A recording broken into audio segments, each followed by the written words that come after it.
আসসালামু আলাইকুম প্রিয় সুধী। ইসলামী আন্দোলন বাংলাদেশ তথা চরমনাই পীর সাহেব, এটা এমন একটা নাম যে চরমনাই পীরের বিরুদ্ধে, ইসলামী আন্দোলন বাংলাদেশের বিরুদ্ধে, হাত পাখার বিরুদ্ধে যে যত বাজে কমেন্ট, বাজে লেখা, বাজে ভিডিও করবে, মিথ্যা কথা বলবে, অপপ্রচার করবে, তার কথা, তার ভিডিও, তার লেখা ততই তাড়াতাড়ি ভাইরাল হবে। কারণ কি, একটা জিনিস বুঝবেন, খেতে যেগুলো আগাছা হয় ওগুলো কিন্তু বুনতে হয় না, সার পানি কিচ্ছু দেওয়া লাগে না, এমনি এমনি ক্ষেত কিন্তু ভরে যায় আগাছায়।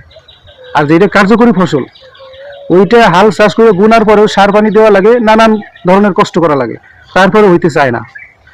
এই জন্য যারা আগাছা মার্কা লোক, এরা এই নিয়েই থাকে, সত্যকে কেমনি ঢাকা যায়, চাপা দেওয়া যায়, এই ধান্দাই তারা সবসময় থাকে। আর চিরসত্য এটাই যে হকের বিরুদ্ধে অপপ্রচার যতই করা হোক, সেটা তো হকই, আর মিথ্যা কোনো দিনও চাপা থাকে না, ওটা প্রকাশ হয়ে যায়, সত্য প্রকাশ হয়। প্রিয় সুধী, আসুন আমরা এই সমাজে সত্যের প্রচলন করি, মিথ্যাকে প্রতিরোধ করি।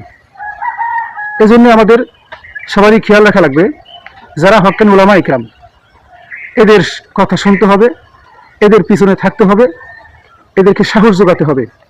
তাহলে আল্লাহ তাআলা ইসলাম বিজয়ের জন্যে আমাদেরকে কাজে লাগাবেন ইনশাআল্লাহ।